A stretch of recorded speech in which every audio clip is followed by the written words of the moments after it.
Yeah, thank you guys for having me today. It's a bit of a mouthful, this title, so hopefully we'll have a chance to go through everything, and hopefully I can give you a sense of what actually all of this means. But ultimately, as a researcher, I'm concerned with solving problems. We live in an unprecedented time of health, wellness, and prosperity. But as engineers, we're always looking for bigger problems to solve. In particular, I'm interested in two problems. First of all, the problem of hunger. Out of 7.6 billion people in the world, 815 million people suffer from hunger. This undernutrition disproportionately affects those in rural areas where subsistence farming is a common way of producing food, and where quality control isn't available to look for toxins and other things that may cause further health problems. Second, there's the problem of cancer. Out of 323.1 million people in the US, 1.7 million people are diagnosed with cancer each year. Surgery is an extremely common form of treatment for cancer, but unfortunately, when most surgeons go into the operating room, they're only equipped with their sense of sight and touch to identify tumorous tissue, causing positive margins, causing tumor tissue to be left in the body at the end of surgery, often requiring further intervention. Spectral imaging, which is a technology that captures the spectrum at every point in an image, instead of just 3 colors, provides a solution to both of these problems, and many other problems in general. But there are significant challenges integrating these novel spectral imagers in the research into real contexts. So traditionally, spectral imaging has been accomplished with scanning techniques. So you can imagine using a pinhole or a slit to sample an image, and using a prism to disperse the light onto a line detector or onto a 2D array detector, and measuring the spectrum at each point. These are generally slow. You have to use time to take the image. They're also bulky. And require complex optomechanics to make sure that you're actually getting all the information across the scene. So the research has seen an increase in the use of snapshot techniques, where you take a single image and compute the spectrum at every point in that image from that single snapshot. These generally require complex optics that generally are sensitive. They're not particularly robust. They're generally large and won't fit into compact packages. And they also require generally processing, significant processing to actually extract the spectral information, which may not always be available in power-constrained environments. So these are engineered spectral imaging systems with problems, but nature has solved these problems.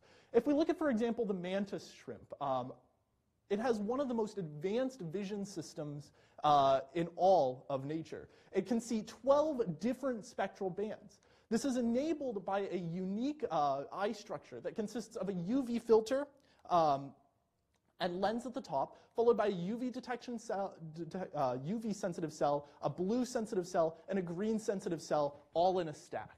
There are 4 variants of this stacked structure, so you get 4 of these times 3 cells, you get 12 different spectra. This is the type of solution that we need, a compact and efficient visual system. It's the type of system that we need to solve real-world problems, and it is the type of system that I have tried to develop. So to get a sense for how my system works, I want to talk a little bit about the physics of silicon. Silicon has an absorption coefficient that varies with wavelength. The blue light has a large absorption coefficient, which means that it will tend to be absorbed quickly as it penetrates through a material, while blue light has a low, or red light, I'm sorry, has a low absorption coefficient. It tends to penetrate further before absorption. This absorption is predicted by the Beer-Lambert law, or the Lambert-Beer law, which predicts that the intensity, or the power, falls off as e to the minus alpha z, where alpha is the absorption coefficient and z is the depth. So this leads to an effect like this, where we have power versus depth. Blue light, the power tends to fall off quickly. Green light, the power tends to fall off slower. And red light, the power tends to drop off even slower. Now, as the light penetrates and as it loses power, energy is being consumed. And this energy is being consumed in the formation of electron-hole pairs, a photocurrent in the silicon. Now, what happens is that near the surface, we get a large photocurrent from the blue, the green, and the red. But as we go deeper, we lose the photocurrent from the blue light. We just get green and red. And then as we go even deeper, we just get a photocurrent from the red. So we can actually exploit this phenomenon to build a photosensor that consists of 3 stacked photodiodes. The blue one will tend to pick up a blue photocurrent, a photocurrent consisting of blue light, plus some green and red. The green one, the middle one, will tend to detect green light, plus a little bit of red light. And the red one will tend to detect no blue, no green, just red light. And in fact, you can fabricate this. You can produce an imaging sensor that has an image quantum efficiency that is the number of electrons, the photocurrent that is produced per photon, that has this shape. The top photodiode, the blue photodiode, tends to peak in the blue. The green one tends to peak in the green. That's the middle photodiode. And the red one, the bottom one, tends to peak in the red. Now, we've just built a stacked structure that is sensitive to red light, green light, and blue light, but we can go even further. By building an interference filter on top of the photodiode with 3 peaks, we can actually make an imager that is sensitive to 3 different wavelengths, which each photodiode seeing different proportions of the light. The blue one will tend to be more sensitive in the blue. The red one will tend to be more sensitive in the red. And we can actually reconstruct the spectrum at these 3 wavelengths. So the photocurrent, or the value that we measure, the digital number, is proportional to the number of electrons that are generated. This is equal to the quantum efficiency, the electrons generated per photon of a wavelength, times the photons that are present at each wavelength, integrated. So we sum up all of the electrons. So if we discretize this, we get a nice form here where it's a vector of quantum efficiencies and a vector of photons at different wavelengths, and we take an inner product. We have 3 of these photodiodes.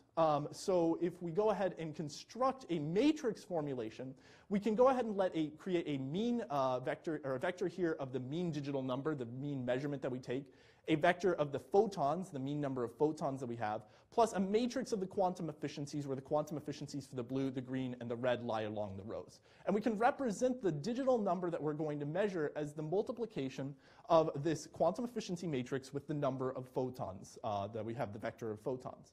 This is linear, so we can look for an inverse. We can find a solution, or we can look for a solution for the number of photons as some inverse matrix here, capital eta tilde, times the mean digital number that we measure.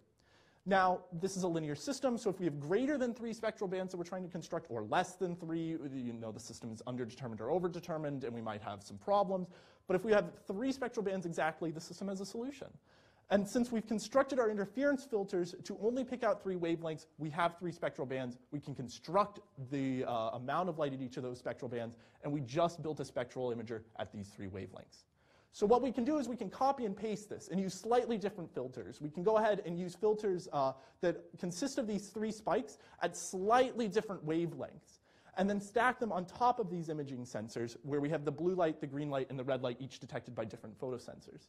And so we have 3 by 9 27 different spectral channels. We have 3 by 3, 3 by 3 by 3 deep photodetectors, 27 detectors. We've got a 27 things that we want to solve for, 27 things that we can measure. We can go ahead and build a spectral imager. And indeed we have. We've shown that the quantum efficiencies range from about 450 to 750. We've got 27 of these, so we've built a spectral imager from 450 nanometers to 750 nanometers with 27 channels. And indeed, looking at measurements, we can show that this works. We've shown this imager light at different wavelengths, blue, reddish, far red in IR. And we've measured the spectrum with the spectrometer. And we tried to reproduce the centroid wavelength, the center wavelength of the spectrometer response from these images. And we've gotten decent results. We've shown that the absolute area between the actual wavelength and the predicted wavelength is bounded by approximately 6 nanometers across most of the visible and the NIR portion, the near-infrared portion that we're measuring. So with this information, we can actually make decisions. And this is enabled by the structure that we've used, putting this programmable fabric, this FPGA, directly connected to the imager. So we have our image sensor directly coupled to an FPGA that does all of the control of the readout and reset, plus measures the actual values. And this allows us to process the images on the FPGA to utilize the highly parallel nature of the FPGA to make quick decisions. We can create an engineered vision decision system where we generate composite features from the spectral, the spectrum that we're measuring, or we can go even simpler, look at the Mantis Shrimp, which has a very simple neural system, and operate directly on those spectral channels. And we can develop simple regressors, complex classifiers, deep neural networks, convolutional neural networks, implement those on the FPGA so that we can operate on all of the spectral channels in parallel to be able to make quick decisions over videos on what we're looking at. And that is exactly what we're trying to do. So we're looking at toxin detection. As I mentioned, corn supplies that do not face rigorous quality controls are often a health hazard in many parts of the world. They're susceptible to infection by toxin-producing fungi. So what we've done is we've taken images of 432 kernels that have infections and that do not have infections. And the literature shows that the non-infected kernels will have one absorption characteristic with respect to wavelength. Infected kernels will have another absorption characteristic. If we can tell this with a spectrometer, we should be able to tell this with our spectral imager. And in fact, we can do even more. We can localize the infection to different parts of the seeds, or you could have a whole bunch of seeds laid out on a table, take a picture, and reconstruct statistics about how many seeds are infected or not infected from that picture, giving you a low-cost, low-power solution for toxin detection in parts of the world where these quality control checks do not exist. And we can also look at tissue identification. As I mentioned, surgeons often don't have many tools available to be able to tell the difference between tumorous tissue or non-tumorous tissue, but spectrometry tells us that healthy tissue and diseased tissue have different absorption spectra. And so we can tell that with our imager, but we can do one step more. We can actually localize the tissue in the body. We can help give the surgeon a sense of where the infection is located and help them tell where the tumors need to be removed.